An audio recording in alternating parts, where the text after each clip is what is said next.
لوگ شادی بیاہ پر بینڈ باجے ڈھول لاتے ہیں، بدعت ہے، ایسی شادی میں شرکت نہیں کرنی چاہیے۔ جن شادیوں میں منکرات ہوں، بدعات ہوں، فواحش ہوں، وہاں جانا بھی شریعت میں حرام ہے۔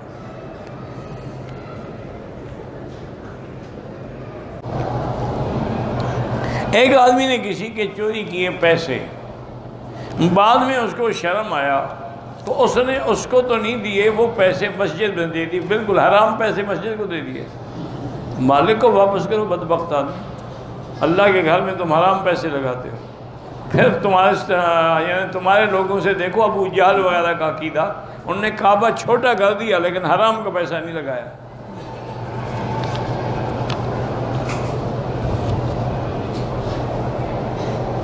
میرے والد کا دین کا کام نہیں کرتا، عمرہ کی اثر کے بال بڑھوانے کے وقت وہ غصے میں آ گئے، میں نے بال نہیں کٹوانا۔ بہرحال بال نہیں کٹوائے گا تو جب تک نہیں کٹوائے گا غلطیاں کرتا رہے گا، دم پڑتی رہے گی۔ اب اس کی مرضی نہ کٹوائے۔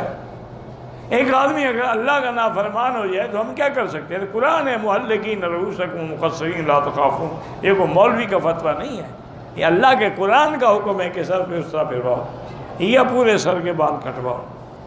نہیں مانتا تو مجھے نہیں، تو تیسرے دفعہ تم پوچھ رہے تو میں کیا کروں؟ ایک آدمی عمرے پہ آیا ہے لیکن فجر کی نماز قضا کر دیتے ہیں، اس کو عمرے پہ آنے کی کوئی ضرورت نہیں، واپس چلا جائے۔ جب فرض چھوڑ دیتا ہے عمرے کا کیا فائدہ؟ بالکل کوئی عمرہ شمرہ نہیں، معنی یہ ہے کہ اس کی حاضری قبول ہی نہیں، اس لیے وہ نماز سے محروم ہے۔